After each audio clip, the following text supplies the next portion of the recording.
अ, पुन्हा एक वार आपल्या सगळ्यांना तारणाऱ्या प्रभू येशू ख्रिस्ताच्या नावामध्ये सलाम.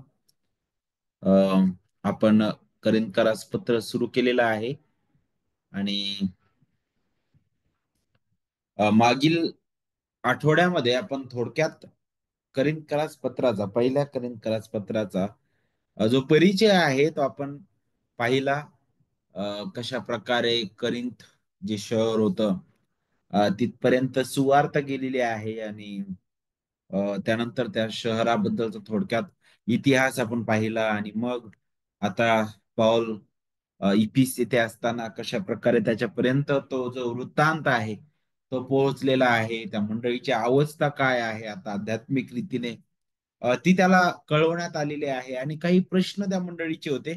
ते प्रश्न सुद्धा त्याच्या समोर पोहोचवण्यात आलेले आहेत आणि ह्या सर्व एकतर त्या मंडळीतील समस्या आणि त्या मंडळीमध्ये असणारे जे प्रश्न होते प्रत्येकाच्या वेगवेगळ्या गोष्टींवर आधारित ह्या सर्व गोष्टी हाताळण्यासाठी पौलाने हे पत्र लिहिलेलं आहे. याच्या अगोदरही त्याने एक पत्र लिहिलं होतं आणि ते जे पत्र आहे त्याचा उल्लेख आपल्याला पवित्र शास्त्रामध्ये पाहायला भेटत नाही. कारण ज्यावेळेस आपण पाहतो पवित्र शास्त्राबद्दल की ही जी 66 पुस्तकं आहेत ते अगदी त्याचं मूल्यमापन करून योग्य रीतीने देवाच्या लोकांनी पवित्र आत्म्याच्या अगदी प्रेरणेने पवित्र आत्म्याच्या अधीन राहून अ, आपल्याला पाहायला भेटतं की ते एक पवित्र शास्त्र म्हणून आपल्या समोर आहेत. आणि म्हणून पौलाने पण काही पुस्तक त्याच्या व्यतिरिक्त एक पुस्तक आणखी लिहिलेलं होतं करिंथकरास. पण त्या ठिकाणी आपल्याला पाहायला भेटतं की पूर्ण त्याच्या मानवी बुद्धीने अनेक गोष्टी होत्या आणि असं म्हटलं जातं की कदाचित ते त्यामुळंच देवाने ते ठेवलं नाही पवित्र शास्त्रामध्ये. तर अशा अनेक लोकांनी पत्र लिहिली, अनेक लोकांनी पुस्तक लिहिली, पण ते प्रत्येकच पुस्तक आणि प्रत्येक पत्र जे आहे ते पवित्र शास्त्रामध्ये आपल्याला पाहायला भेटत नाही. पण ज्यावेळेस आपण पौलाच्या करिंथकरास पहिलं पत्र याकडे येतो, तर इथं आपल्याला काही त्या मंडळीतील समस्या आणि मंडळीचे पण काही प्रश्न होते यावर पौल जो आहे त्या अद्भुत रीतीने त्या समस्या आणि जे प्रश्न होते मंडळीचे तो हाताळत आहे आणि थोडक्यात आपण त्यावरच मनन करणार आहोत. विशेष करून आज अध्याय 1 आणि मला असं वाटतं वचन 10 पासून तर अध्याय 8 पर्यंत आपण पाहणार आहोत आणि विशेष करून त्यातून अनेक आपण गोष्टी शिकणार आहोत. विशेष करून अध्याय 1 वचन 4 पासून सॉरी तर अध्याय 8 पर्यंत आपण पाहणार आहोत. तर सगळ्यात अगोदर आपण मागच्या आठवडी अध्याय 1 आणि त्यातील वचन 1 ते 3 आपण पाहिलं होतं. जिथं आपल्याला पाहायला भेटतं की पौल म्हणतो की करिंथ येथील देवाच्या मंडळीस म्हणजे ख्रिस्त येशूमध्ये पवित्र केलेल्या व पवित्र जन होण्यास बोलावलेल्या लोकांना आणि आपला प्रभू येशू ख्रिस्त म्हणजे त्यांचा व आपलाही प्रभू याचे नाव सर्व ठिकाणी घेणाऱ्या सर्वांना देवाच्या इच्छेने ख्रिस्त येशूचा प्रेषित होण्याकरिता बोलावलेला पौल व आपला बंधू सोस्थनेस ह्यांच्याकडून देव आपला पिता व प्रभू येशू ख्रिस्त ह्यांच्यापासून तुम्हाला कृपा व शांती असो. तर ही जी 3 वचनं आहेत तिथे आपण पाहिलं की पौल कशा प्रकारे अभिवादन करत आहे आणि तो एकतर स्वतःची ओळख तो प्रगट करतो आणि खऱ्या रीतीने मंडळीची ओळख काय आहे ख्रिस्तामध्ये स्वतःची ओळख आणि ख्रिस्तामध्ये मंडळीची ओळख काय आहे त्याने तो सुरुवात करतो आणि त्या अभिवादनाने तो सुरुवात करत असताना आपल्याला माहित आहे की कृपा आणि शांती नाही का देव पित्याद्वारे देव आपला पिता व प्रभू येशू ख्रिस्त यांच्यापासून तुम्हाला कृपा व शांती असो आणि शेवटी आपण यावरच विचार केला होता कृपा आणि शांती कुणापासून आहे. देव पिता आणि देव पुत्र जो आहे त्यांच्यापासून ती वाहत येते. तिचं लागूकरण देवचं पवित्र आत्मा आपल्या हृदयात करतो. आणि आपण शिकलो होतो की कृपेशिवाय शांती नाही आणि मग कृपा का बरं आपल्याला गरजेची होती त्याबद्दल पण आपण शिकलेलं होतं आणि शांती काय आहे. ही शांती खुद्द देवासोबत आपला घडून आलेला समेट देवाच्या कृपेने ख्रिस्ताच्या परिपूर्ण कार्याने त्याच्याबद्दल आपल्याला ते आठवण करून देतो. मग पुढे लगेच तो सुरुवात करत असताना आता तो काय करत आहे? देवाची उपकार स्तुती करत आहे. देवाला धन्यवाद देत आहे. देवाचे आभार मानत आहे. करिंथ येथील मंडळीबद्दल आणि तेच आपल्याला वचन 4 पासून तर वचन 9 पर्यंत पाहायला भेटतं, की तो 3 विशेष करून कमीत कमी 3 गोष्टींसाठी तो प्रार्थना देवाचे आभार मानतो. सगळ्यात पहिलं तर त्यांच्या विश्वासाबद्दल देवाला धन्यवाद देतो.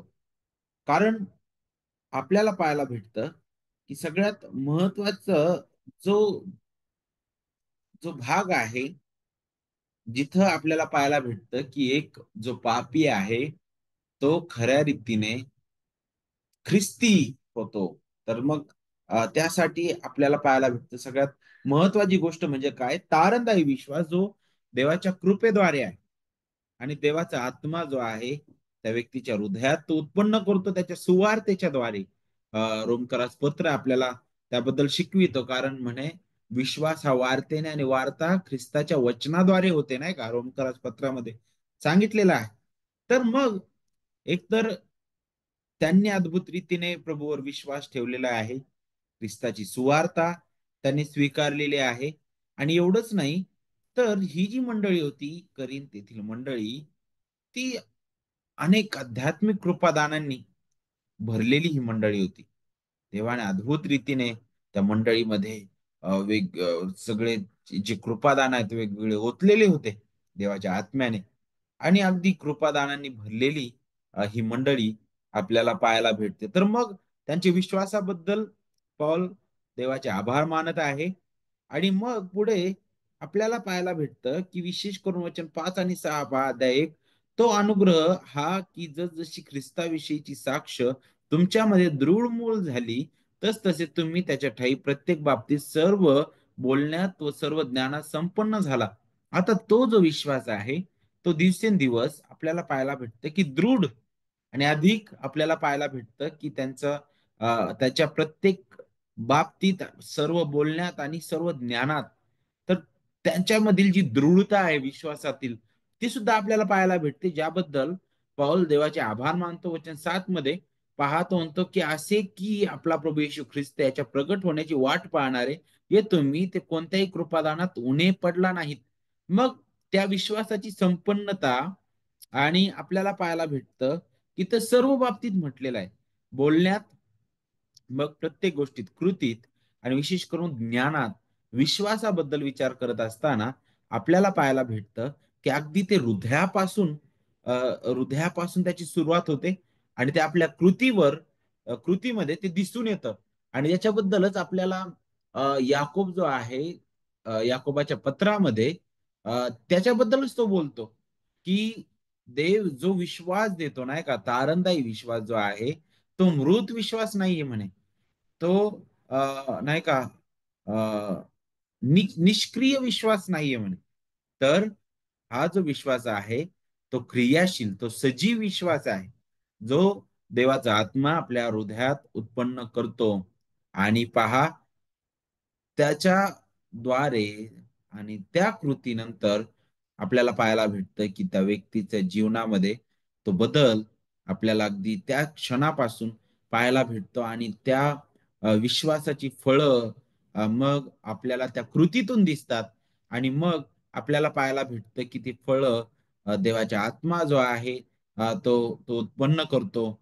आणि एवढंच नाही तर मंडळीमध्ये कशा प्रकारे आता तो व्यक्ती उपयोगी पडतो, ख्रिस्ताच्या त्या शरीराचा एक भाग या नात्याने त्या शरीरासाठी तो कसा उपयोगी पडू शकतो. मग कृपादानाबद्दल आपण इथे शिकतो नाही का, तर इथे सांगितले कृपादानात उणे पडला नाहीत म्हणे तुम्ही. तर विश्वासाबद्दल त्यांची संपन्नता, कृपादानाबद्दल सुद्धा आपल्याला पाहायला भेटतं. आणि पौल त्याबद्दल सुद्धा धन्यवाद देतो. आणि पुढे 8 आणि 9 मध्ये आपण पाहतो की आपल्या प्रभू येशू ख्रिस्ताच्या दिवशी तुम्ही निर्दोष ठरावे म्हणून तोच शेवटपर्यंत तुम्हाला दृढ राखील, ज्याने स्वपुत्र येशू ख्रिस्त आपला प्रभू याच्या सहभागीपणात तुम्हाला बोलावले. तो देव विश्वसनीय आहे. विश्वासाबद्दल, कृपादानाबद्दल आणि तारणावरील त्यांची जी खात्री आहे, तारणाबद्दलची खात्री, आत्मविश्वास आणि ही खात्री अगदी त्यांच्या हृदयात आपल्याला माहित आहे देवाचा आत्मा उत्पन्न करणारा आहे. आणि अगदी त्या तारणदायी विश्वासामध्ये आपल्याला ही पाहायला भेटते. आणि जिथं आपल्याला ख्रिस्ताचं परिपूर्ण ज्ञान, देवाबद्दलची योग्य समज, आपली योग्य अवस्था आपल्याला समजते आणि आपल्याला किती त्याची गरज आहे देवाची, त्याच्याशिवाय आपण राहू शकत नाही. आपलं जगणं बदलतं, आपले विचार बदलतात आणि सर्व गोष्टीवर हे प्रभाव करणारं ठरतं, नाही का? आणि मग या सर्व गोष्टींबद्दल पौल जो आहे तो देवाचे आभार मानत आहे. पुढे आपल्याला पाहायला भेटतं की आता हा एक छोटा भाग आहे अगदी. अध्याय 1 वचन 4 ते 9 हा एक छोटा भाग आहे जिथं पौल देवाचे आभार मानतो. त्याची जी कृतज्ञता आहे तो व्यक्त करत आहे. कारण करिंथ हे जे शहर होतं आपल्याला माहिती आहे मासिदोनियातील ती जी सर्व शहर होते, अगदी आपण जर फिलिपे पासून पुढे पुढे आपण गेलो आणि मग अथेन्स म्हणा किंवा विशेष करून थेसलोनिका म्हणा, आणि बिरुया आणि ह्या ज्या सर्व शहर होते, हे सर्व शहर एकतर रोमी वसाहती होत्या आणि तिथं मोठ्या प्रमाणात देवाणघेवाण चालत होती. वेगवेगळ्या ठिकाणाहून लोक येऊ जाऊ शकत होते. तिकडं संपूर्ण अनेक संस्कृत्यांनी वेढलेले असे हे शहर, ह्या जागा होत्या आणि म्हणून तितकीच अनैतिकता, तितकीच पापीपणा, भ्रष्टता आपल्याला तिथं पाहायला भेटते. परंतु या सगळ्या गोष्टींमध्ये अद्भुत रीतीने ख्रिस्ताच्या सुवार्तेचं कार्य आपण पाहतो, जिथं देव अद्भुत रीतीने त्याच्या निवडलेल्या लोकांच्या जीवनात त्याच्या सुवार्तेने कार्य करतो. देवाचा आत्मा त्यांचं जीवन बदलतो, नाही का? आणि नक्कीच हे पूर्णपणे देवावर अवलंबून आहे. आणि मग आपण पाहतो की शेवटचा जो भाग आहे, त्या शेवटच्या भागाकडे आपण येत असताना तिथं 16व्या अध्यायामध्ये पहिला भाग आणि शेवटचा भाग आपण का पाहतात? कारण मग त्यांच्या मधला जो गाभा आहे तो आपल्याला अनेक गोष्टी शिकवतो. तर हे दोन भाग आपण पाहत असताना एक एक सारांश देणारे हे भाग आहे. आणि म्हणून ज्यावेळेस आपण पहिल्या भागाकडे येतो, विशेष करून अध्याय 1 वचन 4 ते 9, तिथं तो उपकार स्तुती करतो, देवाचे आभार मानतो. आणि मग 16व्या अध्यायामध्ये आपण येत असताना वचन 13 ते 24 मध्ये तो काय करत आहे? सगळ्यात अगोदर काही सामान्य उपदेश देतो तो. काही महत्वाच्या गोष्टी तो बोलतो, एकदम सर्वसामान्य सामान्य जे उपदेश आहे तो या ठिकाणी तो देताना आपल्याला दिसतो. आणि एवढंच नाही, या भागामध्ये मग स्टेफनाच्या घरच्यांबद्दल त्यांचं समर्थन करताना तो दिसतो. आणि अंतिम अभिवादन आपल्याला इथं पाहायला भेटतं. शेवटचा आशीर्वाद आपल्याला इथं पाहायला भेटतो. आणि विशेष करून पौलने तो म्हणतो की पौलाचा स्वदस्तूरचा सलाम, नाही का? तर जणू काय त्याचा अधिकार वाणी पण आपल्याला इथं पाहायला भेटते. आता ज्यावेळेस आपण या संदर्भाकडे येतो, तर आता हे जे दोन भाग आहेत, या दोन्ही भागांच्या मध्ये जो भाग आहे तो मुख्य भाग आहे आपल्याला पाहायला भेटतं. आणि या मुख्य भागाकडे आपण लक्ष केंद्रित करणार आहोत. आणि तो मुख्य भाग म्हणजे अध्याय 1 वचन 10 ते अध्याय 16 वचन 12. आणि त्याच्या अगोदरची जी वचन आहेत ते आपण अशा शॉर्ट रीतीने अगदी थोडक्यात आपण पाहिले. पण आता हे जे दोन भाग आहे, अध्याय 1 वचन 10 पासून ते अध्याय 16 वचन 12 याकडे आपण आता लक्ष देणार आहोत. तर आज आपण, मला असं वाटतं, अध्याय 1 वचन 10 ते अध्याय 6 पर्यंत आपण पाहणार आहोत. आणि मग उद्या अध्याय 7 ते 16 आपण संपवणार आहोत. तर पहिल्या रीतीने ज्यावेळेस आपण हा जो भाग याच्याबद्दल विचार करतो, अध्याय 1 वचन 10 ते अध्याय 16 वचन 12, हा जो भाग आहे, हा भाग सुद्धा दोन उपभागामध्ये विभागला गेलेला आहे. आणि अ, ते जे दोन भाग आहेत ते अशा प्रकारचे आहेत. त्यातील पहिला भाग म्हणजे अध्याय 1 ते अध्याय 6, हा एक पहिला भाग आहे. जिथं कशा बरं हे दोन भागात विभागले गेले बरं? कारण इथं आपल्याला पाहायला भेटतं की क्लोवेनच्या घरच्यांकडून आपल्याला पाहायला भेटतं की जे क्लोवेचे माणसं म्हटलेलं आहे, त्यांच्याकडून पौलाला करिंथ मंडळीबद्दल काही काही खबर मिळालेली आहे, काही अहवाल व वर्तमान त्याला कळालेला आहे. आणि मग काही ज्या समस्या मंडळीमध्ये चालू होत्या आणि काय चुकीच्या गोष्टी चालू होत्या, हे सर्व ह्या क्लोवेच्या घरच्यांकडून पौलाला कळालेलं आहे. आता क्लोवे हे कोण होतं? तर आपल्याला पाहायला भेटते ही एक बहीण होती, जी विश्वासणारी होती आणि चांगली ती प्रसिद्ध पण होती. आणि असं म्हटलं जातं की तिचं जे नाव आहे इथं इतर कोणत्या नवीन कराराच्या पुस्तकामध्ये आपल्याला पाहायला भेटत नाही. फक्त इथंच पाहतो आपण. आणि ती आणि तिचं घराणं सेवेमध्ये अगदी पुढे आपल्याला पाहायला भेटतं. आणि ते खऱ्या रीतीने करिंथ मंडळीचा वृत्तांत घेऊन पौलाला भेटायला ते गेलेले आहेत. आणि त्यांच्याबद्दलच आपल्याला मग 16व्या अध्यायामध्ये आणि वचन 17 मध्ये पण पाहायला भेटतं, जिथं आता पौल त्या लोकांचं नाव पण घेताना आपल्याला दिसतो. कारण मला असं वाटतं की अं, जे क्लार्क आहेत, देवाचे सेवक, ते म्हणतात की मग हे जे लोक आहेत, जर आपण 16वा अध्याय आणि वचन 17 जर पाहिलं, बघा आपण पाहूया 16वा अध्याय आणि वचन 17, जिथं तिघा जणांचं नाव दिलेलं आहे बघा. स्तेफना, फर्तुनात आणि अखाईक. तर याबद्दल बोलत असताना एक देवासेवक म्हणतात की हेच ते फ्लोवेच्या घरचे लोक ते असावे, ज्यांनी एकतर पौलाला मंडळीबद्दल, मंडळीतील समस्या त्याबद्दल सांगितलेला आहे. आणि दुसरा भाग म्हणजे आपल्याला पाहायला भेटतं की ते मंडळीकडून पण एक पत्र घेऊन गेलेले होते. मंडळीबद्दलचा वृत्तांत ते सांगायला गेलेच होते. मंडळीची समस्या तर त्यांना सांगायच्याच होत्या. परंतु मंडळी समोर काही प्रश्न होते. ते सुद्धा प्रश्न त्यांनी आपल्याला पाहायला भेटतं की अगदी ते एक पत्र सुद्धा ते त्या प्रश्नांनी भरलेलं पत्र ते घेऊन गेलेले होते. आणि म्हणून पौलाने अगदी ते ऐकलेलं आहे आणि त्यांना योग्य तो प्रतिसाद म्हणून तो काय करत आहे, हे पत्र लिहित आहे. तर पहिल्या भागामध्ये तो सगळ्यात अगोदर त्या मंडळीच्या त्या समस्याबद्दल क्लोवेच्या पुत्रांनी किंवा क्लोवेच्या माणसांनी पौलाला सांगितलेलं होतं. त्या समस्या तो हाताळतो. आणि मग दुसरा भाग अध्याय 7 वचन 1 ते अध्याय 16 वचन 12 मध्ये तो काय करत आहे की ते जे प्रश्न घेऊन आता हे लोक गेले होते, जे मंडळी समोर होते, ते प्रश्न आपल्याला अध्याय 7 वचन 1 पासून अध्याय 16 वचन 12 पर्यंत पाऊल हाताळताना दिसतो. आणि मग त्यावरच आपण आता अ, आज आणि उद्या लक्ष केंद्रित करणार आहोत. आज विशेष करून पहिला जो भाग आहे त्यावर आपण थोडं मनन करूया. विशेष करून बघा वचन 10 आणि 11, अध्याय 1 वचन 10 आणि 11 आपण वाचूया. बंधुजन हो, आपला प्रभू येशू ख्रिस्त याच्या नावाने मी तुम्हाला विनंती करतो की तुम्हा सर्वांचे बोलणे सारखे असावे, म्हणजे तुमच्यामध्ये फुटी पडू नयेत. तुम्ही एकचित्ताने व एकमताने जोडलेले व्हावे. कारण माझ्या बंधूंनो, तुमच्यामध्ये कलह आहेत असे मला क्लोवेच्या माणसांकडून कळले आहे. अगदी स्पष्ट रीतीने पाऊल बोलत आहे, अगदी परखडपणे पाऊल इथं सुरुवात करताना आपल्याला दिसतो, नाही का? आणि इथं तो बोलताना दिसतो की त्या फ्लोवेंच्या माणसांकडून मला कळालेलं आहे की तुमच्यामध्ये कलह चालू आहे, तुमच्यामध्ये भांडणं चालू आहेत. आणि मग त्याचा परिणाम काय होत आहे बरं? त्याचा परिणाम आपल्याला पाहायला भेटतं की फुटी पडू लागण्याची ही शक्यता आहे.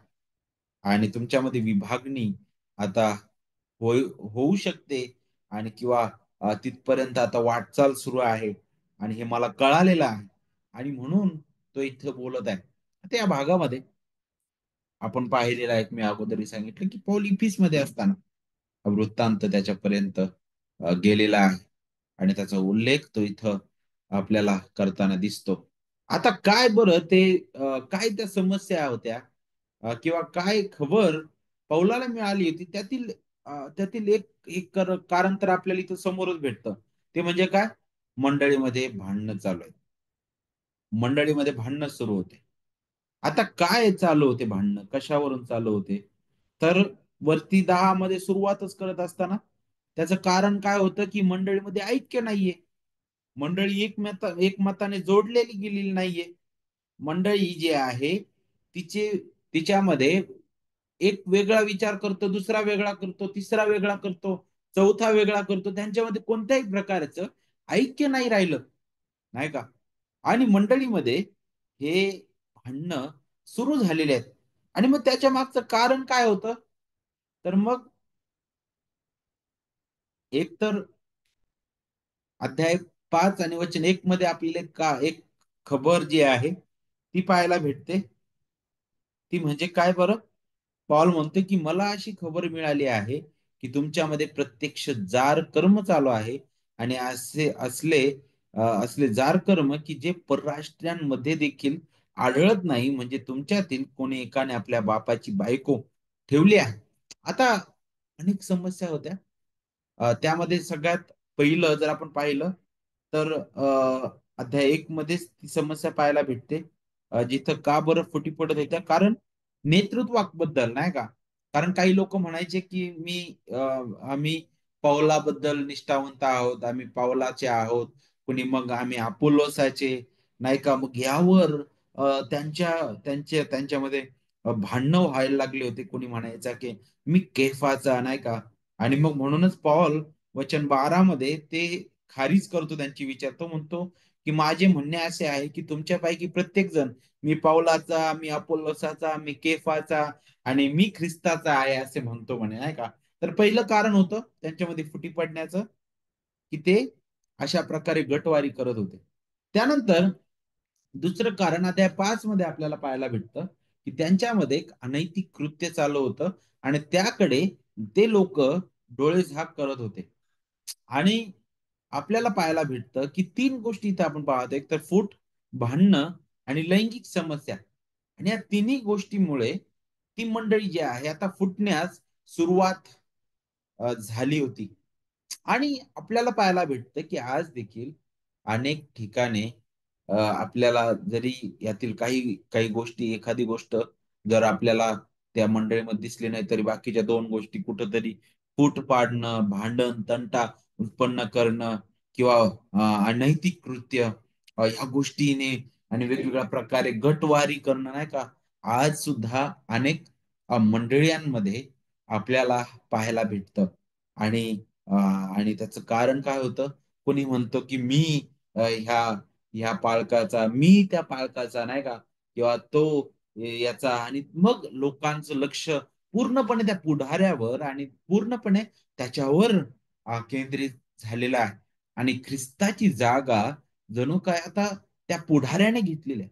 आणि मंडळीमध्ये ज्या वेगवेगळ्या समस्या उपस्थित होत आहेत, मग ह्या ह्या भयानक अशा समस्या आहेत. आणि मग पौल जो आहे फार सुंदर रीतीने या सगळ्या ज्या समस्या होत्या तो हाताळतो. पुढे पौल जो आहे त्याने या समस्यांकडे लक्ष दिलेलं आहे. कारण त्या किती महत्वाच्या आहेत. ते ज्या समस्या त्या मंडळीमध्ये उत्पन्न झालेल्या होत्या त्या फार भयंकर अशा होत्या. आणि त्या क्लोवेच्या घरातील लोकांनी पौलाला हे वर्तमान सांगितलेलं होतं. आणि हे इतकं भयंकर होत्या या समस्या की ती मंडळी जी आहे त्यांना त्या मंडळीला ह्या समस्या पूर्णपणे विभागून अस्ताव्यस्त पूर्ण गोंधळात टाकतील. आणि सैतान जो आहे तो अशाच प्रकारे आक्रमण करतो. अशाच प्रकारे मंडळीवर तो आक्रमण करतो. त्याचं सगळ्यात पहिलं जे हत्यार आहे मंडळीमध्ये आक्रमण करण्याचं ते म्हणजे ऐक्यावर घाला करणं. मंडळीतील जे ऐक्य आहे ते दूर करणं, ऐक्य मोडून काढणं, ऐक्य नष्ट करणं. आणि मग तो वेगवेगळ्या प्रकारे त्यासाठी कार्य करत राहतो नाही का. आणि म्हणून पौल आपल्याला विविध पत्रांमध्ये मंडळांना लिहिले तो ऐक्याबद्दल फार बोलताना दिसतो. आपण ख्रिस्ताचे एक शरीर आहोत, आपण मंडळीचा एक भाग आहोत नाही का, आपण एक इमारत आहोत, एकमेकांवर जोडली जात आहोत. मग अशी उदाहरणं आपल्याला पवित्र शास्त्रामध्ये पाहायला भेटतात. आता ज्यावेळेस आपण पाहतो इथं तर विशेष करून मंडळीमधील जे विभाजन होतं नाही का, त्या विभाजनापासून सुरू होणाऱ्या जे 3 जे मुख्य विषय होते नाही का, त्यावर आता आपल्याला पाहायला भेटतं की इथं या भागामध्ये लक्ष केंद्रित करण्यात आलेलं आहे. आता आपण अगोदरच पाहिलं होतं की मंडळीमध्ये अनेक समस्या होत्या ज्यामुळे मंडळीमध्ये फूट पडलेली होती. आणि त्यातील एक समस्या जी होती ती म्हणजे काय, जे मी तुम्हाला अगोदरच सांगितलेलं आहे, ते म्हणजे काय, मंडळीच्या पुढाऱ्यांप्रती त्यांची अधिक निष्ठा नाही का. त्यांनी एकमेकांविरुद्ध खटले चालवायला त्यांनी सुरुवात केलेली होती. आणि एवढंच नाही, तर त्यांनी स्वतःच्या मंडळीमध्ये आणि येरुशलेम मधील गरिबांबद्दल गैरवर्तन सुरू केलेलं होतं. ह्या मंडळीमध्ये उच्च नीच नाही का, कोणी श्रीमंत कोणी गरीब हा भेद सुरू झालेला होता.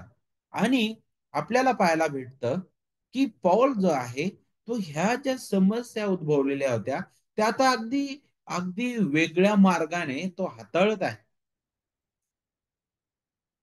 सगळ्यात अगोदर पॉल पहिली समस्या हाताळतो ती म्हणजे काय, की त्या पुढारी जे आहेत पुढाऱ्यांप्रती त्यांच्या अधिक निष्ठा, म्हणजे पुढाऱ्यांप्रती अधिक निष्ठा म्हणजे याचा अर्थ देवाची सेवकांना सन्मान देऊ नका असा बिलकुल नाही, परंतु प्राधान्य काय आहे आपलं. आणि देवाचे सेवक मुळात आपल्याला पाहायला भेटतं की ख्रिस्ताने त्याच्या मंडळीसाठी त्याने उभे केलेले ते कामगार आहेत, त्याचे त्याचे लेकर आहेत. आणि आपल्याला पाहायला भेटतं की देवाच्या सेवकाला नक्कीच ते अधिक सन्मानास पात्र आहेत, आपण पवित्र शास्त्रामध्ये नक्कीच पाहतो, परंतु ते ख्रिस्ताच्या वरती कधीच असणार नाही. आणि जेव्हा मंडळीच्या पुढाऱ्यांना ख्रिस्ताच्या वरती केलं जातं, जो आपला मस्तक आहे त्याच्यावरती जर कोणालाही नेतृत्व दिलं जातं आणि त्याकडे जर लक्ष केंद्रित केलं जातं, तर ही भयंकर अशी अवस्था आहे. आणि तेच कुठंतरी करिंथ मंडळीमध्ये चालू होतं. आणि पौल अगदी सुंदर रीतीने हा जो प्रश्न आहे मंडळीचा तो इथं हाताळत आहे अध्याय 1 आणि अध्याय 2 मध्ये. तो आता काय दाखवत आहे इथं, की आपल्या मंडळीबद्दल विचार करत असताना सगळ्यात अगोदर तो बोलतो वचन 12 मध्ये, तुमच्यामध्ये म्हणे मी पौलाचा, मी अपुल्लोसाचा, मी केफाचा, मी ख्रिस्ताचा आहे असे म्हणतात म्हणे. आणि मग तो आता काय करत आहे, सुरुवात कशी करतो बघा वचन 13 मध्ये, ख्रिस्ताचे असे विभाग झाले आहेत का म्हणे. पौलाला तुमच्यासाठी वधस्तंभावर खिळले होते काय, पौलाच्या नावात तुमचा बाप्तिस्मा झाला होता का.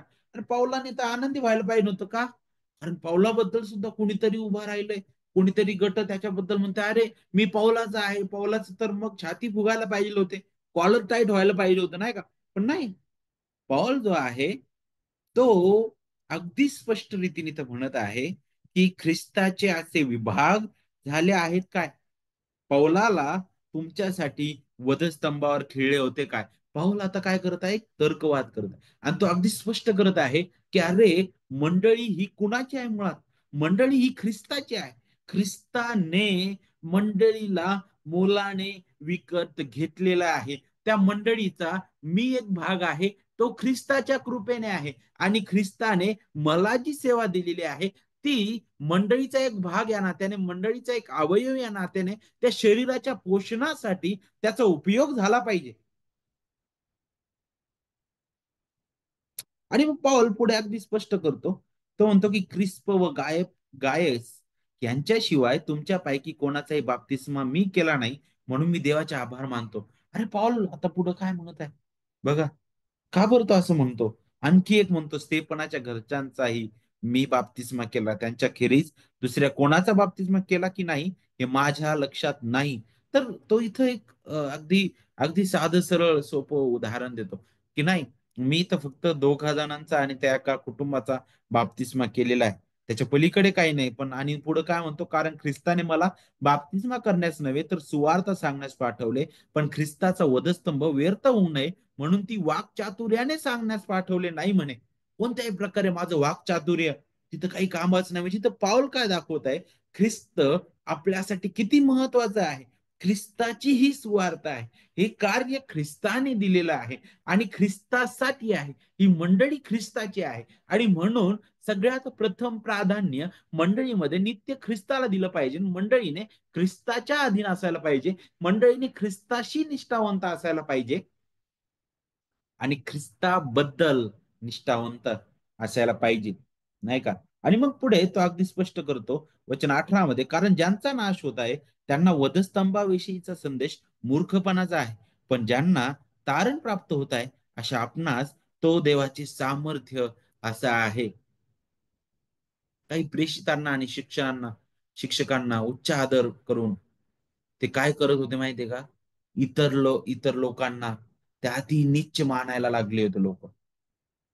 आणि यामध्ये त्यांनी खऱ्या रीतीने ख्रिस्ताकडे दुर्लक्ष केलेलं होतं. आणि अ, ही जी मंडळी आहे पुन्हा आपल्याला पाहायला भेटतं की अधोगतीस आध्यात्मिक रीतीने चाललेली होती आणि पौलाने मंडळीमधील ती जी जगिक जे म्हणतो ना आपण शहाणपणाचा दर्जा नाही का त्याबद्दल त्यांनी इथे सांगितलं की किती हानिकारक त्याचे परिणाम आहे. कारण ही जी मंडळी होती ती अशा प्रकारे झालेली होती की जिथं आता असे गट पडलेले होते. ज्ञानी कोण आहे, श्रीमंत कोण आहे, नाही का? आणि अशा प्रकारचे अ, अगदी गट पडलेले होते त्यांच्यामध्ये शास्त्री, ज्ञानी आणि श्रीमंत असे गट पडलेले होते. आणि म्हणूनच वचन 19 पासून जर पुढे आपण पाहिलं तर पौल अगदी स्पष्ट रीतीने त्यांना खारीज करत आहे. आणि विशेष करून पूर्ण ऐहिक रीतीने जगिक दृष्टीने लोक जे आहेत ते काय करत होते, अ, एकमेकांशी वाईट रीतीने ते वागायला लागलेले होते. आणि त्याच्याबद्दलच वचन 19 आणि 20 मध्ये पॉल म्हणतो, कारण मी ज्ञानांचे ज्ञान नष्ट करीन व बुद्धिमत्तांची बुद्धी व्यर्थ करीन म्हणे. असा शास्त्रलेख आहे. ज्ञानी कोठे राहिला म्हणे, शास्त्री कोठे राहिले, या युगाचा वाद घालणारा कोठे राहिला. देवाने जगाचे ज्ञान मूर्खपणाचे ठरवले नाही काय. किती अद्भुत आहे बघा. पॉल त्याच्याबद्दलच बोलत आहे. कारण पूर्णपणे या जगातील जे तत्व आणि या जगातील जे विचार होते त्यानुसार त्याच्या मूल्यांनी हे लोक मंडळीतील पुष्कळ लोक चालत होते. आणि म्हणून पॉल त्याबद्दल इथं बोलत आहे की बुद्धिमंतांची ज्ञानाचे ज्ञान मी नष्ट करेन, बुद्धिमंतांची बुद्धी व्यर्थ करेन. असा शास्त्रलेख आहे. ज्ञानी कोठे राहिला, शास्त्री कोठे राहिला, या युगाचा वाद घालणारा कोठे होता राहिला. देवाने जगाचं ज्ञान मूर्खपणाचं ठरवलेलं आहे म्हणे. आणि इथं आपल्याला पाहायला भेटतं की जे लोक ज्या प्रकारे वागत होते त्यानुसार पॉल आता पुढे म्हणतो की जो संदेश वधस्तंभाविषयीचा आहे तो ज्यांना ज्यांचा नाश होत आहे त्यांच्यासाठी तो मूर्खपणाच आहे. परंतु ज्यांना तारण प्राप्त होत आहे अशा आपणास तो देवाचं सामर्थ्य असं आहे. आणि मग हेच तत्व तो पुढे आणि पुढे मांडत आहे. आणि मग पुढे आपल्याला पाहायला भेटतं की शेवटी तो काय म्हणतो बघा, वचन 30 आणि 31 मध्ये, त्याच्याकडून तुम्ही ख्रिस्त येशूमध्ये आहात, तो देवापासून आपल्याला ज्ञान म्हणजे नीतिमत्व आणि पवित्रीकरण व खंडणी भरून प्राप्त केलेली मुक्ती असं झालं आहे. यासाठी की जो अभिमान बाळगतो त्याने परमेश्वराविषयी तो बाळगावा. हा या शास्त्रलेखाप्रमाणे व्हावे.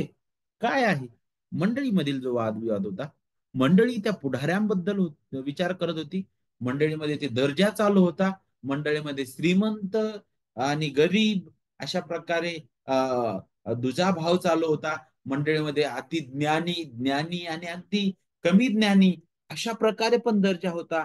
परंतु ख्रिस्तामध्ये पाऊल काय सांगत आहे, तुम्ही ख्रिस्त येशूमध्ये आहात आणि तो देवापासून आपल्याला ज्ञान म्हणजे नीतिमत्व आणि पवित्रीकरण व खंडणी भरून प्राप्त केलेली मुक्ती असं आहे. जे स्वतःला ज्ञानी म्हणत आहेत, जे स्वतःला अगदी बुद्धिवान समजत आहेत, ते व्यर्थ आहे. ते ज्ञानी त्यांचं ज्ञान नष्ट केलेलं आहे देवाने. आणि ते ज्ञानी कुठे आहेत, त्यांना कोणत्याही प्रकारे त्यांच्या ज्ञानाच्या बळावर ते कधीच देवासमोर उभे राहू शकणार नाहीये. शास्त्री असू द्या, कोणी असू द्या, कधीच ते उभं राहू शकणार नाही. कारण खरं ज्ञान खुद्द ख्रिस्त आहे, खुद्द ख्रिस्त आहे. आणि त्याच्याबद्दल पॉल बोलत आहे.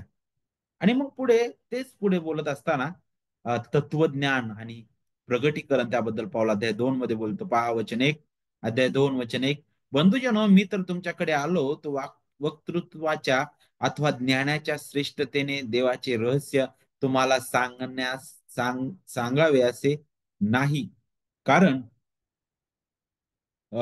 येशू ख्रिस्त म्हणजे वधस्तंभावर खिळलेला येशू ख्रिस्त याच्याशिवाय मी तुमच्या बरोबर असताना दुसरे काही जमेस धरू नये असा मी ठाम निश्चय केला. आणि मी तर अशक्त, भयभीत व अतिकंपित असा झालो. तुमचा विश्वास मनुष्यांच्या बुद्धिमत्तेवर उभारलेला नसावा तर देवाच्या सामर्थ्यावर उभारलेला दिसावा, म्हणून माझे भाषण व माझी घोषणा ज्ञानयुक्त अशा मन वळवणाऱ्या शब्दांची नव्हती, तर आत्मा व सामर्थ्य यांची निदर्शक होती. पाहिलं, तो मंडळीचे जे विचार आहे ते खारिज करत आहे. तुमचं केंद्र काय आहे? तुमचा महत्वाचा पाया कोण आहे? मुख्य कोणशिला ख्रिस्त आहे. मस्तक ख्रिस्त आहे मंडळीचा. प्रभू ख्रिस्त आहे. त्या ख्रिस्ताशिवाय मंडळीच नाहीये. मंडळी नक्कीच ख्रिस्ताशिवाय नाहीये. ख्रिस्ताने त्या मंडळीसाठी पायाभरणी म्हणून प्रेषित आणि संदेशांचा उपयोग केलेला आहे. ख्रिस्ताने त्या मंडळीला घडवण्यासाठी आणि मंडळीला बांधण्यासाठी, मंडळीला सजवण्यासाठी, मंडळीच्या शुद्धीकरणासाठी आणि त्याच्या दुसऱ्या आगमनापर्यंत मंडळीला त्या राज्यासाठी तयार करण्यासाठी ख्रिस्ताने त्याचे सेवक ठेवलेले आहेत. शिक्षक, पाळक आणि सुवार्तिक. मंडळीतील प्रत्येक व्यक्तीला त्याने त्याच्या आत्म्याद्वारे कृपादान दिलेले आहे. आणि सर ते शेवटी ह्या सर्व गोष्टींचा उपयोग मिळून कशासाठी व्हायला पाहिजे? मंडळीची बांधणी होण्यासाठी, मंडळी अधिक दृढ होण्यासाठी. परंतु करिंथ येथील मंडळीमध्ये आपल्याला पाहायला भेटतं की त्याच्या उलट चालू होतं. त्यांच्यामध्ये विभागणी पडत होती, पडायला लागली होती. आणि त्याबद्दल तो इथं बोलत आहे. आणि म्हणूनच पॉल इथं काय म्हणतो माहितीये का? करिंदकर जे होते ते जगासारखा विचार करत होते. आणि म्हणूनच पॉल इथं म्हणतो की मी वाक्चातुर्याने तुम्हाला हे रहस्य जे आहे ते सांगण्यासाठी आलेलो नाही म्हणे. माझं वाक्चातुर्य किंवा मी फारच बोलायला हुशार आहे त्या प्रकारे नाही आलो म्हणे तुमच्याकडे. तर माझा एकच उद्देश होता की तुम्ही माझ्या बोलण्यातून केवळ ख्रिस्ताकडे पाहावं, वधस्तंभावर खिळलेला ख्रिस्त पाहावं, नाही का? आणि पौल अगदी स्पष्ट करतो की जे करिंदकर होते त्यांचे जे विचार होते ते अगदी जगासारखे होते. अगदी ते जगासारखे मूर्खतेने ते विचार करत होते. आणि त्याच्याही पलीकडेच जाऊन पौल काय सांगत आहे की अरे ते आध्यात्मिक दृष्ट्या करिंदकर जे होते ते अपरिपक्व आणि स्वाभाविक वृत्तीचे झालेले होते. स्वाभाविक वृत्तीचे झालेले होते, नाही का?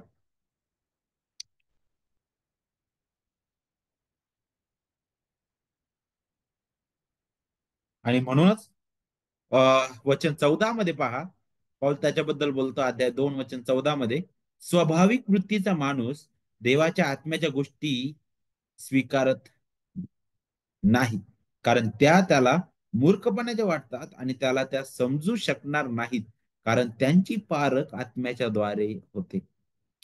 जो आध्यात्मिक आहे तो तर सर्व गोष्टी पारखतो, तरी त्याची स्वतः पारख कोणाकडूनही होत नाही. प्रभूचे मन असे कोणी ओळखले आहे की त्याने त्याला शिकवावे. आपल्याला तर ख्रिस्ताचे मन आहे. पाहिलं करिंथीतील मंडळीची अवस्था, ते अपरिपक्व होते. स्वाभाविक वृत्तीने चालणारे ते होते. आणि म्हणून पॉल इथे अगदी स्पष्ट त्याबद्दल बोलत आहे.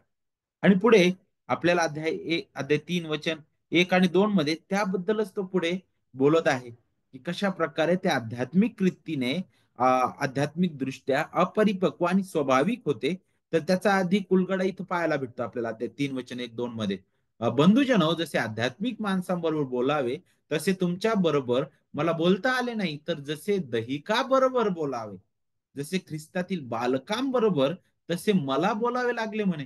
मी तुम्हाला दूध पाजले, जड अन्न दिले नाही म्हणे, कारण त्यावेळेस तुम्हाला तेवढी शक्ती नव्हती आणि अजूनही नाही म्हणे.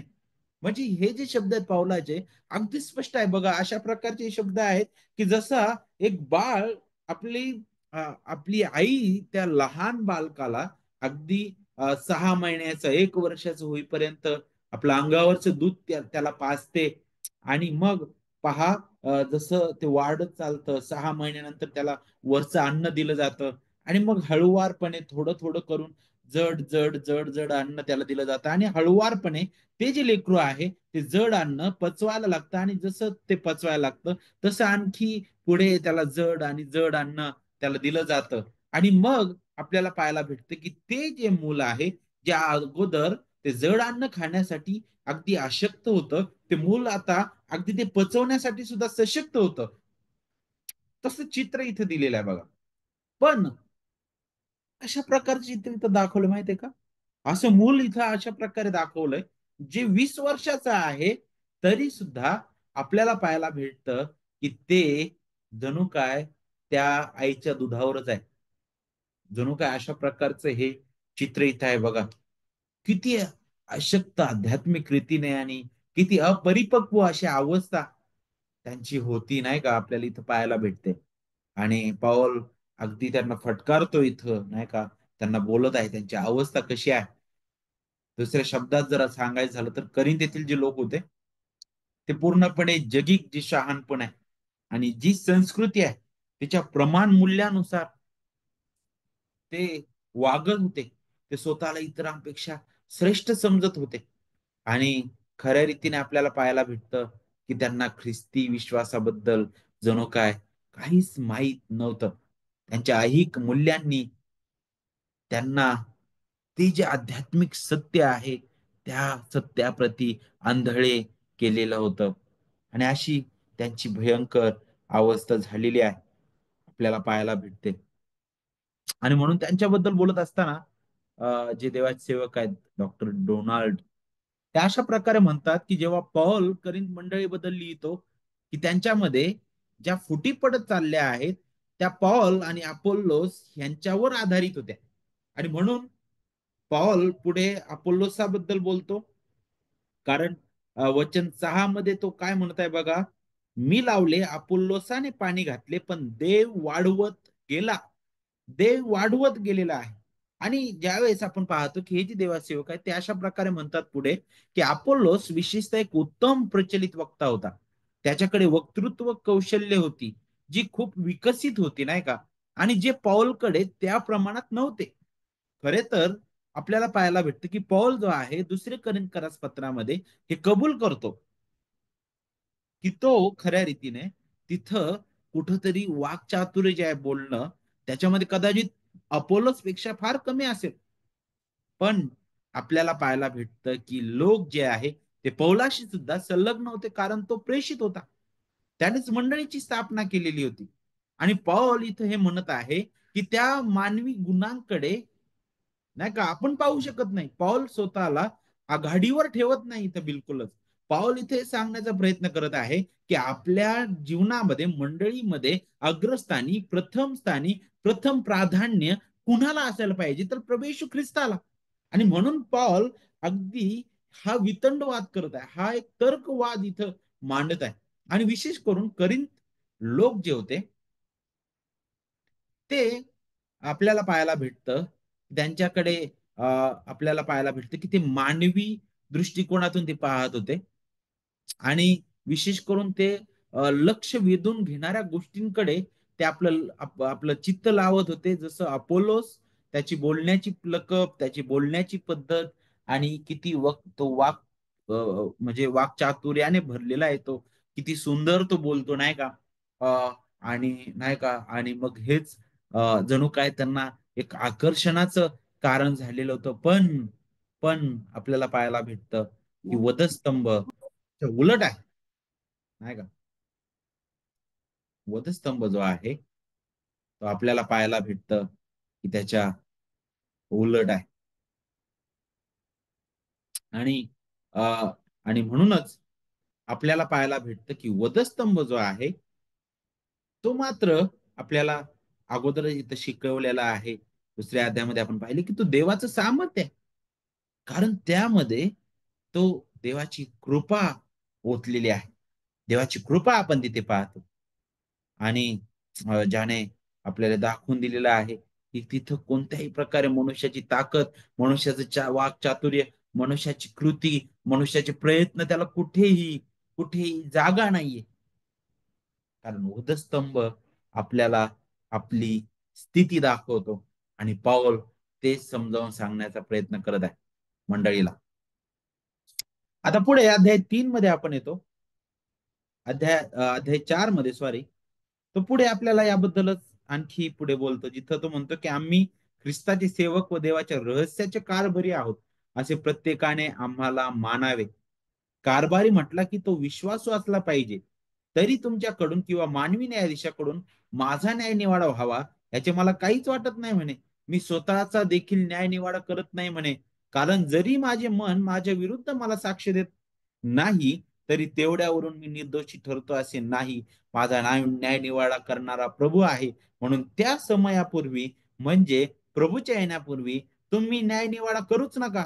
तो अंधारातील गुप्त गोष्टी प्रकाशात आणील आणि अंतकरणातील संकल्पही उघड करेल, आणि मग प्रत्येकाच्या योग्यतेप्रमाणे देव त्याची वाहवा करेल.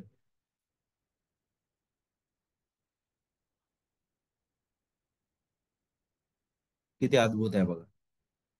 पौल अगदी हेच स्पष्ट करत आहे की मनुष्याकडून ती वाहवा नको. मंडळीमध्ये प्रथम प्राधान्य आणि मंडळीमध्ये सर्व गौरव केवळ ख्रिस्ताला जावं, देवाला, त्या गौरवी देवाला जावं, कारण त्याने आम्हाला कामगरी म्हणून नेमलेला आहे. देवाच्या रहस्याचे कारभारी आपण आहोत म्हटलेलं आहे. रहस्याचे कारभारी आहोत आहे म्हटलेलं आहे.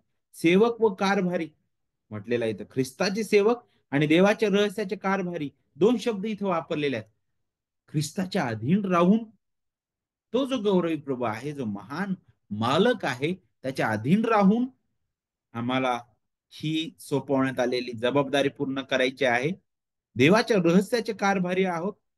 जे देवाने प्रगट केलेलं आहे, देवाने जे दिलेलं आहे, त्याचा योग्य सांभाळ करणं आणि त्याचं योग्य रीतीने अ, अ, अ, त्याच्या गौरवासाठी उपयोग करणं. आणि म्हणून कारभारी म्हटला की तो विश्वासू असला पाहिजे, नाही का? तर कारभाराबद्दल मला असं वाटतं की आपण जुन्या करारातून पण शिकू शकतो, नाही का? जुन्या करारामध्ये आपल्याला माहिती आहे की अ, असे जे अधिकारी लोक होते, ते आपल्या घरावर असे काही लोकांना ते नियुक्त करायचे. त्याला कारभारी म्हटलं होतं. त्याची जबाबदारी काय होती की घरचे जे सर्व गोष्टी आहेत, मग त्या घरासाठी लागणारी आर्थिक आणि अ, त्या घरासाठी लागणारी घरच्या लोकांसाठी लागणारी ज्या सर्व गोष्टी आहेत, त्या सर्व गोष्टींकडे बारकाईने लक्ष देणं, घराची देखभाल करणं, सर्व जे कामगार आहेत त्यांच्याकडे लक्ष देणं आणि सर्व गोष्टी पुरवणं आणि काळजी घेणं, नाही का? आणि तशाच प्रकारे पौल म्हणत आहे की आम्ही कारभारी आहोत आणि प्रत्येकाने असं मानावं म्हटलेलं आहे, नाही का? प्रत्येकाने आम्हाला मानावं म्हणे असं, नाही का? आणि त्याबद्दलच पौल अध्याय 4 मध्ये बोलतो, नाही का? आणि म्हणून त्याच्याकडे पाहत असताना आपल्यासाठी सगळ्यात महत्वाचं काय आहे? तो म्हणतो की ख्रिस्ताने दिलेला आहे. कार्य ख्रिस्ताने दिलेलं आहे. ख्रिस्ताला, देवाला गौरव त्याद्वारे मिळावं.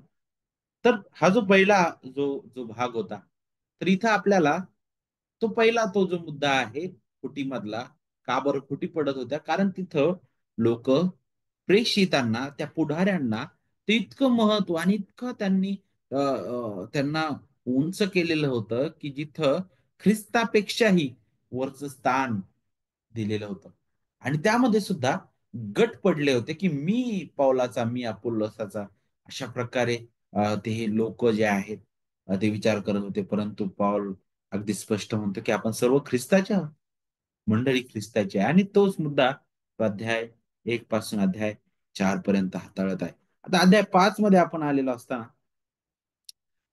जे क्लोवेचे माणसं आहेत त्यांनी आणखी एक महत्वाची जी समस्या आहे ती पौलापुढे मांडलेली आहे. आणि ती समस्या फार भयंकर होती.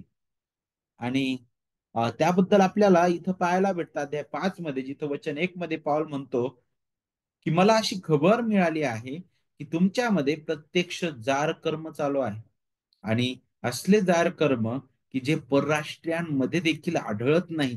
म्हणजे तुमच्यातील कोणी एकाने आपल्या बापाची बायको ठेवली आहे. किती भयंकर कृत्य तिथं चालू होतं. सगळ्यात अगोदर आपण हे समजून घेणं गरजेचं आहे की ते जे शहर होते, आपण सुरुवातीलाच पाहिलेलं आहे की मुळात त्या शहरासाठी आणि त्या संस्कृतीनुसार अ, लैंगिक जे जे कृत्य करणं आहे, ते एक धार्मिकतेचा एक भाग मानला जायचा आणि म्हणून लोकांना याबद्दल काही संकोच वाटत नव्हता. कारण आपण सुरुवातीलाच पाहिलं होतं, की त्या ठिकाणी अशी एक देवता होती, की जिच्याबद्दल विचार करत असताना जिथं ह्या गोष्टीसाठी अगदी मान्यता होती. अगदी मान्यता होती आणि जिथं आपल्याला अनेक अनेक वाईट कृत्य पाहायला भेटतात आणि हेच कृत्य आता मंडळीमध्ये आढळून आल्यानंतर मंडळीने काय प्रतिसाद द्यायला पाहिजे होता? मंडळीची शिस्त काय आहे? आता पौल इथं समजावून सांगत आहे. मंडळी जी आहे ती अनैतिकतेसाठी आणि अशुद्धतेसाठी नाहीये. ही ख्रिस्ताची मंडळी आहे आणि ख्रिस्ताच्या रक्ताने शुद्ध करण्यात आलेली आहे. ख्रिस्ताने आपलं अनमोल रक्त त्या मंडळीसाठी सांडलेलं आहे आणि म्हणून मंडळीमध्ये जर कोणी अशा प्रकारे वागत आहे, तर तिथं मंडळीने डोळे झाक करू नये. मग तो कुणी असू द्या, मंडळीचा पुढारी असू द्या किंवा मंडळीतील कोणत्याही प्रकारचं कुटुंब असू द्या, जर ते वाईटाकडे वाईट करत आहे आणि मंडळी डोळे झाक करत आहे, तर ही भयानकता आहे. आणि पौल त्याबद्दल अगदी स्पष्ट करतो अध्याय 5 आणि अध्याय 6 मध्ये. पौल त्या समस्येला घेऊन आता अध्याय 5 आणि 6 मध्ये आपल्याशी बोलतो बघा.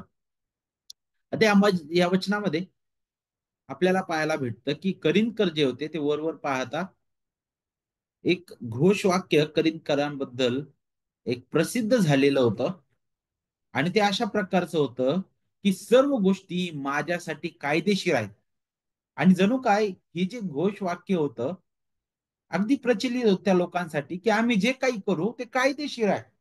आणि याचाच करिंदीतील लोकांनी गैरउपयोग केलेला आहे, गैरवापर केलेला आहे. ते एकमेकांविरुद्ध वाद घालण्यासाठी आणि एवढंच नाही, तर करिंदकरांनी आपल्याला पाहायला भेटतं, की जणू काय हे जे घोषवाक्य आहे, त्याचा चुकीचा उपयोग केला. चुकीच्या पद्धतीने त्यांनी आपल्या जीवनाशी ते लागू केलेलं आहे. मग ते अनैतिक विषयांबद्दल असू द्या किंवा वेगवेगळ्या कोणत्याही विषयाबद्दल असू द्या, की आम्ही जे काही करू ते कायदेशीर आहे. आणि त्यांच्या या बोलण्यामुळं पौल आता अध्याय 5 आणि अध्याय 6 मध्ये अगदी हे स्पष्ट करतो की ही किती भयंकर बाब आहे. आणि म्हणूनच अध्याय 6 आणि वचन 12 आणि 13 आपण जर पाहिलं विशेष करून, तर आपल्याला तिथं वचन 12, 13 आणि 14 जर आपण पाहिलं, तर तिथं काय सांगितलेलं आहे? पौल त्याच्याबद्दलच बोलतं, कारण त्या मंडळीला वाटत होतं की आम्हाला मोकळीक आहे, आम्हाला सर्व गोष्टी हितकारक आहेत, आमच्यासाठी चांगल्या आहेत सर्व गोष्टी आणि म्हणून आम्ही केल्या तरी काहीच वाईट नाहीये. आणि म्हणून पौल काय म्हणत आहे बघा वचन 12 मध्ये, अध्याय 6 वचन 12 मध्ये, सर्व गोष्टींची मला मोकळीक आहे, तरी सर्व गोष्टी हितकारक असतातच असे नाही. सर्व गोष्टींची मला मोकळीक आहे, तरी कोणत्याही गोष्टीच्या आहारी जाणार नाही.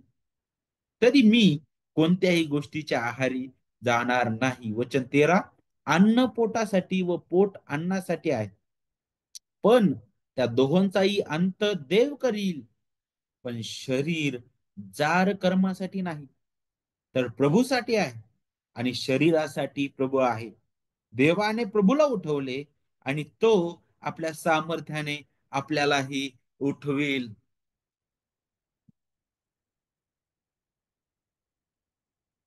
करिंदकरांना असं वाटलं की ख्रिस्ती विश्वासधाऱ्यांसाठी सुद्धा कोणत्याही प्रकारचं मग लैंगिक वर्तन असू द्या, त्यासाठी परमिशन आहे. नो प्रॉब्लेम, काहीच हरकत नाही. पण आपल्याला पाहायला भेटतं की जणू काय त्या मंडळी भोवती पॉल येथे एक त्या करिंथ मंडळी भोवती जे फिरत असलेले एक अतिशय प्रचलित सूत्र जे आहे ते मांडत आहे. त्यांच्या स्वतंत्र प्रवृत्ती आणि काही जे खोटे शिक्षक होते, ते असं म्हणायला तयार झालेले होते की आम्हाला क्षमा मिळालेली आहे आणि म्हणून आता सर्व काही करण्यास परवानगी आहे. काही खोटे शिक्षक त्या मंडळीमध्ये अशा प्रकारे बोलत होते की आम्हाला क्षमा भेटलेली आहे, आम्ही काही करू शकतो, नो प्रॉब्लेम, आम्हाला आता परवानगी आहे. आणि म्हणूनच पॉल इथे सांगण्याचा प्रयत्न करत आहे, की प्रश्न परवानगी बद्दल नाहीये, तर काय आमच्यासाठी उपयोगी आहे, फायदेशीर आहे. आणि म्हणून पॉल म्हणत आहे, की सर्व गोष्टींची मला मोकळीक आहे.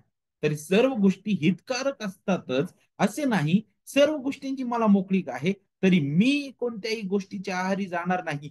अन्न पोटासाठी व पोट अन्नासाठी आहे, पण त्या दोहोंचाही अंत देव करील. पण शरीर जार कर्मासाठी नाही, तर प्रभूसाठी आहे आणि शरीरासाठी प्रभू आहे.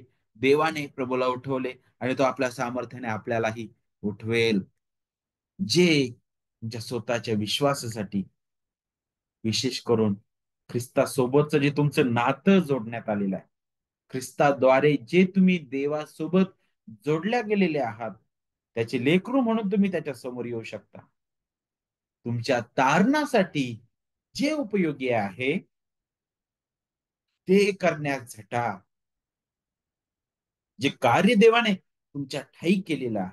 आणि म्हणून पाऊल आपल्याला याची आठवण करून देत आहे, की नक्की जर आपल्याला खरोखर क्षमा केली गेलेली आहे, तर आपले जीवन वास्तविकतेमध्ये ते प्रतिबिंबित करणारं असलं पाहिजे.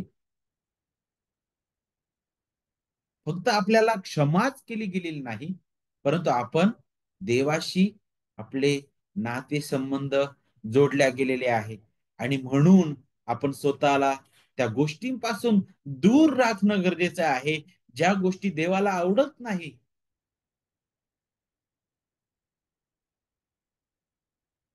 आणि ज्या गोष्टी देवाला आवडतात, त्या गोष्टी करण्यासाठी आपण झटलं पाहिजे. डॉक्टर स्टीव्ह जे आहेत ते अशा प्रकारे म्हणतात.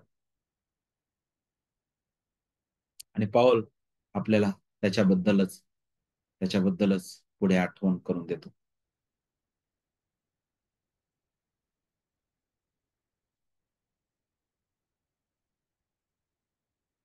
पुढे आपल्याला पाहायला भेटतं, की अध्याय 6 मध्ये आणखी पाऊल अनेक ज्या लैंगिक पाप आहेत त्याचा उल्लेख पाऊल करतो नाही का. विशेष करून जर आपण अध्याय 6 आणि